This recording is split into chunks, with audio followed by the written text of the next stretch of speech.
On va parler budget, budget 2027, budget impossible. Je mets un point d'interrogation. L'OFCE a publié sa note traditionnelle, comme chaque année, sur les conséquences du budget, sur les répartitions, les gagnants, les perdants, et aussi le chemin qui nous reste à parcourir si on veut tenir notre engagement européen d'atteindre les 3% de déficit en 2029. La route est assez simple. On devait faire 30 milliards d'efforts chaque année jusqu'en 2029. Bon. Les efforts, on ne les a pas trop vus l'année dernière. On n'en a fait que 20 milliards, nous dit l'OFCE. Du coup, c'est 10 de plus à faire l'année prochaine. 40 milliards d'efforts en 2027. Est-ce que c'est possible dans le contexte politique que l'on sait, c'est-à-dire celle de la présidentielle? Philippe Mutrici, je commence avec vous. Tout est toujours possible, même dans un contexte de présidentiel. Je veux dire, le contexte de présidentiel, il ne doit surtout pas conduire à se dire il ne va plus rien se passer. C'est vrai qu'il y a un directeur général de BPI France qui est très exposé en ce moment dans les médias sur la dette sociale de la France. Nicolas Dufourcq, pour ne pas le nommer. Nicolas Dufourcq, et que assez régulièrement, les journalistes sont un peu ironiques en disant mais c'est baisser les dépenses sociales, aucun candidat n'en prendra la responsabilité. D'abord, c'est pas vrai. Dans d'autres pays, ça s'est fait. Ça s'est fait. Alors, je vais pas peut-être prendre l'exemple de l'Argentine. On va dire, on ne peut pas comparer la France à l'Argentine. Enfin, non seulement l'Argentine a choisi un président qui l'a proposé et l'a élu, mais en plus, 2 ans après, ils l'ont confirmé aux législatives. Absolument. Donc, voilà. Et en 2 ans, Javier Milei a fait passer le déficit argentin de 6 à un excédent budgétaire. Les chiffres sont tombés récemment. Et 5% et 4,5% de croissance. Et la croissance est repartie. Après récession. Exactement. Donc, voilà, ça, c'est pour le contexte politique. Moi, ce que je trouve intéressant dans la note de la FCE, c'est 3 choses. Il y en a une, j'ai déjà dit tout à l'heure, c'est, elle pointe bien, chiffre à l'appui, le sacrifice des dépenses d'avenir, donc de la croissance potentielle, au bénéfice du court terme. Un peu électoraliste, en fait. Ça, c'est le premier point. Mais il y a deux autres choses qui sont intéressantes. Elle chiffre l'impact du budget sur la croissance. Donc, un budget, c'est un peu contre-intuitif. On passe de 6% ou 5,5% de déficit à 5%. Oui. Et ça baisse la croissance de 0,5 points. Donc ça, c'est le chiffrage de l'OFCE. Donc autrement dit, on pourrait penser que si on avait été laxiste, on aurait une croissance supérieure. Oui, c'est un modèle très keynésien, le modèle de l'OFCE. C'est ça mon point. C'est un modèle très keynésien. Alors les multiplicateurs de l'OFCE, je ne conteste absolument pas. Donc c'est vrai qu'il y a cet impact de 0,5. Il est moindre. Vous avez calculé que ça serait 0,8 s'il n'y avait pas eu les petits cadeaux que vous avez rappelés dans votre lancement. Mais 0,5%, moi je voudrais juste simplement dire un point important sur ces 0,5. Dans un ajustement budgétaire, s'il est léger et peu crédible, il va forcément avoir un impact keynésien négatif. Donc, je ne conteste absolument pas le 0,5 de l'OFCE, c'est probablement la réalité des chiffres. Peut-être qu'Anthony a une vision différente, mais de mon point de vue, c'est assez réaliste. Pour limiter les impacts récessifs des restrictions budgétaires, il faut être beaucoup plus ambitieux. Si vous prenez par exemple la fin des années 50, fin des années 50, la croissance française s'essouffle. C'est-à-dire que le rattrapage post-Deuxième Guerre mondiale, où on avait des taux de croissance à 5, 6, 7% à l'époque, commence à s'essouffler. On tombe à 4, 3 à la fin des années 50. Avec un endettement à l'époque massif, l'intervention du FMI et une inflation au-delà de 10%. Donc situation terrible. De Gaulle arrive, le plan Armand Rueff-Pinet est adopté. Dans l'année suivante, je vais trop vite, composé d'une cure d'austérité, entre guillemets, massive, augmentation des impôts, rétablissement des équilibres et baisse des dépenses. Et l'année suivant le plan, la France fait 6% de croissance. Pourquoi ? Parce que vous avez un réajustement de la confiance dans le pays. Donc c'est ce qu'on peut aussi retraduire avec la théorie économique sur l'équivalence néo-ricardienne. C'est-à-dire que quand vous avez des niveaux de déficit excessifs, le keynésianisme ne marche plus parce que tout le supplément de dépenses publiques que vous allez mettre pour lancer la croissance va être épargné. C'est un peu ce qu'on a constaté en France. Donc là, on a un petit mouvement de désépargne qui correspond à un petit moment d'ajustement budgétaire, mais c'est trop léger. Donc c'est mon deuxième point, c'est le 0,5. Et c'est tout ce qu'on fait plus depuis qu'on a l'euro notamment, c'est-à-dire comme on n'a plus de sanctions, en même temps on n'a plus à dévaluer. Et je me tais, c'est mon troisième point, ça va être très rapide. Le troisième point, c'est très rapide, c'est que je pointe la note au FCE, c'est les gagnants et les perdants. Oui. Alors il y a 2 façons de le voir. 19 sur 20 sont gagnants, voilà. selon le FCE. C'est 18. Ah, 18, Oui, pardon. vous avez la première tranche qui est perdante aussi. La première tranche, elle est perdante et les deux extrêmes sont perdants. Et au milieu de la tranche 3 à la tranche 8 de mémoire, il y a vraiment les vrais gagnants. Pour les autres, c'est un peu neutre. Mais ça, c'est par tranche de revenus. Mais ce que dit aussi le FCE, c'est que si on prend par âge, c'est les jeunes qui perdent, les familles, Oui. et c'est le retraité qui gagne. Et là, même le premier décile est gagnant. Peu importe. On a beaucoup dit effectivement que c'était un... Le premier 20e, pardon. Le premier 20e.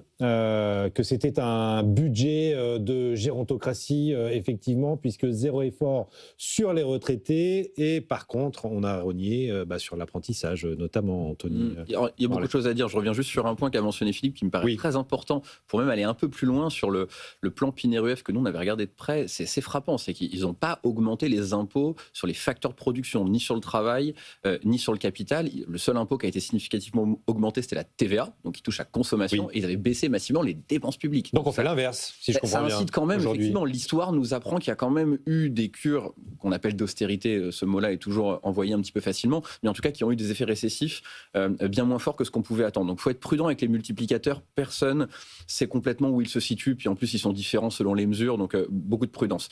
Sur l'effort budgétaire qu'on a à fournir, il faut quand même se rappeler que sur les 2 dernières années, on a eu beaucoup de voix nous disant pas trop vite sur la réduction du déficit, pas trop d'efforts, faut être prudent, on ajuste progressivement, et là on se rend compte que la marge finalement elle est très élevée. Ah bah oui, on repousse l'effort. Bien sûr, et ce que nous dit l'OFCE, c'est qu'en plus on a eu des mesures temporaires qui nous ont permis facialement de réduire un peu le déficit, mais si on les reconduit pas, exactement, donc là typiquement on a un trou, et puis on a d'autres types de dépenses comme la défense, comme notre contribution au budget de l'Union européenne. Et la charge de la dette. Et la charge de la dette, donc quand on met tout ça bout à bout, mais évidemment qu'on a un effort substantiel à faire. Alors est-ce que c'est réaliste ? J'ai envie de dire oui, mais est-ce que c'est crédible et probable ?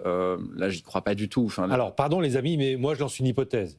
C'était mon édito ce matin dans la matinale de BFM Business. C'est qu'en 2027, pour la première fois depuis 20 ans, on a un président de la République qui ne peut pas se représenter. Et donc, il n'y a plus d'enjeu politique. Si on a sabré tous les efforts dans le budget 2026, c'est pour que le pouvoir reste en place, que Sébastien Lecornu reste à Matignon. Tous ces enjeux disparaissent en 2027 puisqu'on a la présidentielle et un grand reset politique. Est-ce que ça n'est pas le moment, Thomas Grébin, de faire un maximum d'économies possible? On enjambe le Parlement, c'est pas très démocratique, mais à coup de 49.3 ou d'ordonnance, et on fait le travail. Ça sera moins d'efforts à faire pour celui qui arrive après, d'ailleurs.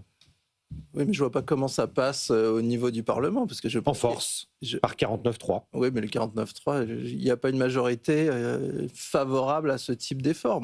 Je pense que le problème, et c'est un peu ce que disait François Bayrou avant sa chute, c'est que le problème, c'est qu'il n'y a pas de diagnostic partagé sur les maux de l'économie française. Et tant qu'on fait miroiter le fait qu'il y a une cagnotte cachée qu'en taxant les super riches ou les grandes entreprises, on peut régler les problèmes. Le redressement facile. Oui, mais ça empêche une réflexion sur le bouclage macro de notre système. C'est-à-dire que là, ce dont on parle, c'était de passer d'un déficit de 5% à 4,7%. C'est ça les 9 milliards qui manquent. Mais moi, je suis d'accord avec ce qui avait été dit. Il y a un problème, c'est que il y aurait dû avoir un ajustement plus important, mais surtout l'ajustement, je pense, il pénalise l'avenir. C'est-à-dire que là, on a un gros problème, c'est que nos dépenses sociales et notamment nos dépenses de retraite et de santé sont beaucoup trop importantes par rapport à notre création de richesse. Depuis les années 2000, les 2 tiers de l'augmentation des dépenses publiques, c'est ces dépenses de retraite et de santé qui ont augmenté presque 2 fois. Et en même temps, la population vieillit, donc elles ne vont pas réduire. Hein. Oui, mais ça, c'est pas juste une guerre intergénérationnelle, c'est surtout que ça pénalise la croissance à moyen terme, parce que l'argent que vous mettez en plus, quand vous mettez 2 ou 3 points de plus sur les retraites, c'est 2-3 points en moins sur d'autres postes de dépenses, que ce soit sur l'éducation, l'investissement ou sur la baisse, par exemple, des impôts de production qui grèvent également notre compétitivité. Et c'est ça qui n'est pas abordé, c'est ces choix un peu de bouclage macro. On voit bien les difficultés de financement de la sécurité sociale. On va avoir un déficit de 19 milliards. Oui, encore maquillé, en réalité de 25. Qui est maquillé. Et donc, c'est ça qui est très inquiétant, je pense, c'est l'absence de diagnostic partagé. Et oui, c'est vrai qu'il y a une campagne présidentielle présidentielle n'est pas justement le moment idéal de poser les choses, de dire les choses. On le dit, mais pour ça, il faut qu'il y ait un diagnostic partagé et il faut que les économistes raisonnent en économie ouverte et pas en économie fermée. Si vous raisonnez en économie fermée, c'est un gâteau que vous redistribuez. Vous prenez aux riches pour redistribuer. C'est ça le problème. C'est qu'on raisonne en économie fermée alors que la mondialisation est là. Non, le problème, et je vais encore citer Nicolas Dufour, je suis désolé, mais ça fait... Le problème, c'est que vous êtes très corporate ce matin, Philippe. Mais le livre est génialissime. Il est brillant. Allez l'acheter sur la dette sociale. Il est brillant. Il est brillant. Qu'est-ce que ça dit ? Ça dit, ça fait 40 ans que ça dure. Même un peu plus. Ça a commencé en 74, premier déficit. Exactement. Voilà. Et que c'est les 2 tiers de la dette de la France aujourd'hui, c'est de la dette sociale. Et que chaque année, on rajoute de la dette sociale. C'est-à-dire qu'en fait, le déficit, la protection sociale française à laquelle on est tous attachés, n'est pas financé.